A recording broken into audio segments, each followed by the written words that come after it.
Hey guys, welcome back to another Storytime Studio. In this video, I'll be talking about my experiences in coming to the realisation that I was definitely not straight. I've had plenty of boyfriends in my life, but as that's the norm, I'll be talking more about my attraction to women. I also want to preface this video with the fact that you could call me pansexual, to be honest, as I am attracted to anyone. Gender doesn't really matter. I just learned the word bisexual before pansexual and identified as such. Also, I like the bi flag better. The time lapse you're watching while I tell this story is of a Viking witch named Ares. I first learned about same-sex attraction when I was 7. This is because Stephen Gately from Boyzone came out as gay. I had a major crush on him. Well, in my 7-year-old brain, I was madly in love with him and was going to grow up and marry him. Clearly the 17-year age gap didn't factor into this. My mum, not wanting my idiotic brain to get its hopes up, explained to me that he was gay and therefore he would not marry a woman as he was only attracted to men. Well, I was disappointed to say the least, but I just accepted that being gay was a thing and I didn't think any more about it. The first inkling I was not straight came when I was about 7 or 8. I had a friend at school. I'll call her May. She was one of my only friends, and being new to the school, I formed a close attachment to her. I would be desperate to talk to her when I got to school. I got in trouble for passing notes to her in class. I'd go to her house as often as possible or bring her home with me after school. She then got her first boyfriend. I say boyfriend, but we were like 7. I mean, come on. Anyway, I remember feeling this strange rush of anger and annoyance every time she mentioned him. For the longest time, I could not understand why. I realised, later on, I was just jealous.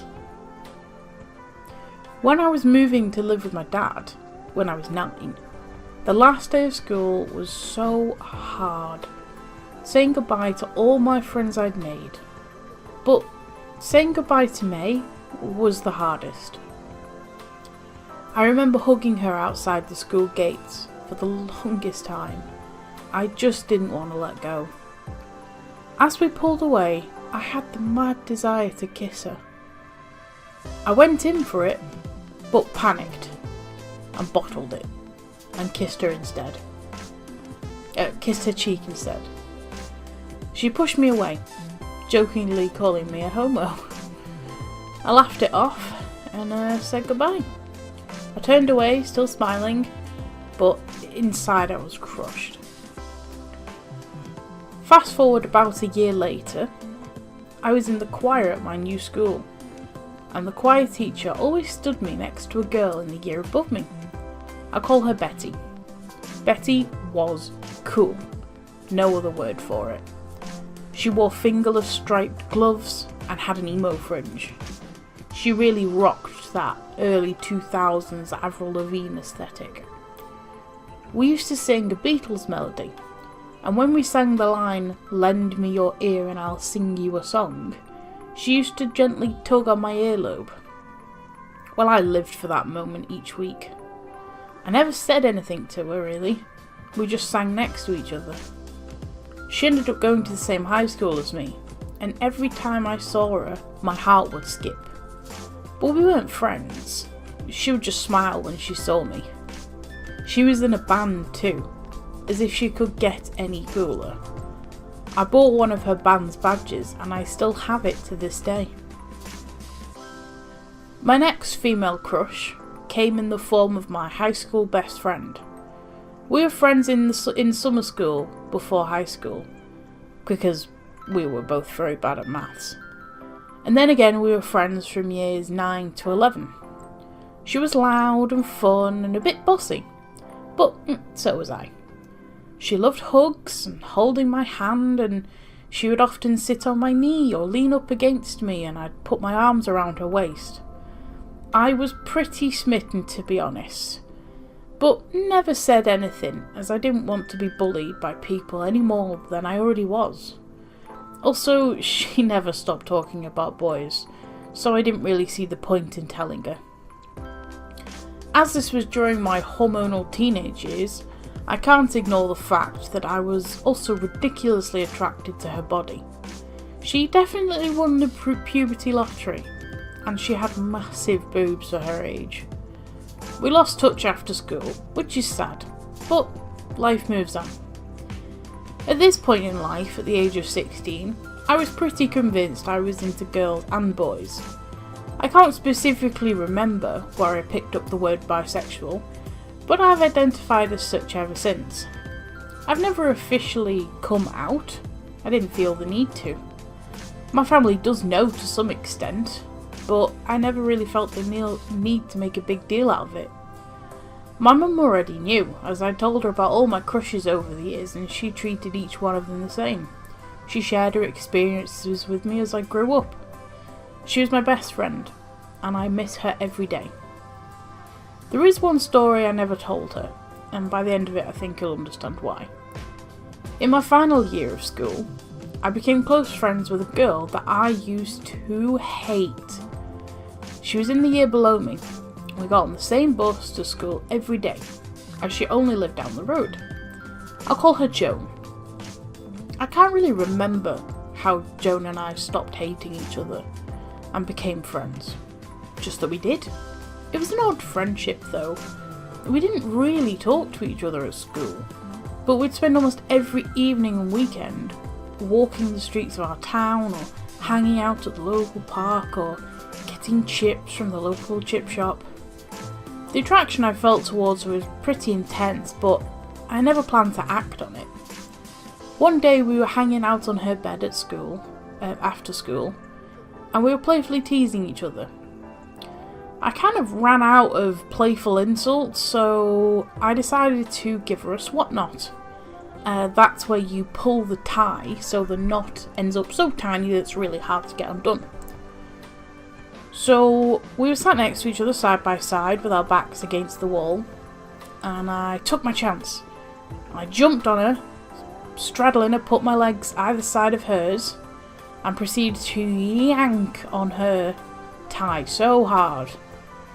She managed to fight me off, and I looked down at the tiny little knot where her tie was, and proceeded to gloat in her face. And then something kind of strange happened. The laughter kind of died away, and there was this strange, dense air between us. And then there was this electric spark, and without warning, she just grabbed my face, pulled me close, and kissed me.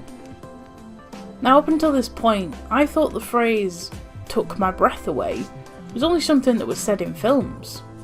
But she really did take my breath away. She was my first kiss with a girl, and she did make it for a great experience. Not many people can say they had a fairly good first kiss.